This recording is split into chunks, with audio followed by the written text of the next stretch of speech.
সালামু আলাইকুম রহমতুল্লাহি ওবরাকাতু। আজকে আমাদের আলোচনার বিষয় হচ্ছে আমাদের হিউম্যান বডিতে যে 11টি সিস্টেম রয়েছে, ওই 11টি সিস্টেমের একটি নিয়ে আলোচনা করব। সেটা হচ্ছে স্কেলেটল সিস্টেম, মানে কঙ্কাল তত্ত্ব।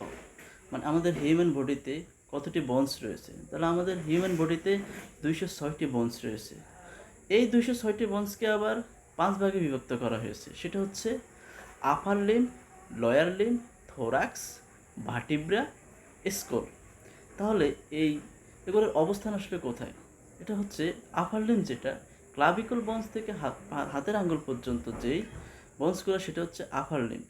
আর হিপ বোন থেকে, মানে কোমরের হিপ বোন থেকে পায়ের আঙ্গুল পর্যন্ত যে বন্সগুলো, সেটা হচ্ছে লয়ার লিম্ব। আর বুকে, এটার নাম হচ্ছে থোরাক্স। বুকে যে বোনসগুলো রয়েছে সেটা হচ্ছে থোরাক্স। আর ভাটিব্রা, সেটা হচ্ছে মেরুদণ্ড। আমাদের মেরুদণ্ডতে এটা হচ্ছে ভাটিব্রা। তো হচ্ছে স্কুলটা হচ্ছে আমার মাথার মধ্যে যতটি বোনস রয়েছে সেটার নাম হচ্ছে স্কুল। তো আমাদের আপার লিম্বে 66টি বোনস রয়েছে, লোয়ার লিম্বে 62টি বোনস রয়েছে, থোরাক্সে 25টি বোনস রয়েছে, এবং ভার্টিব্রাতে 33টি বোনস রয়েছে, এবং স্কলের মধ্যে 22টি বোনস রয়েছে। এসব মিলাই 206টি বোনস।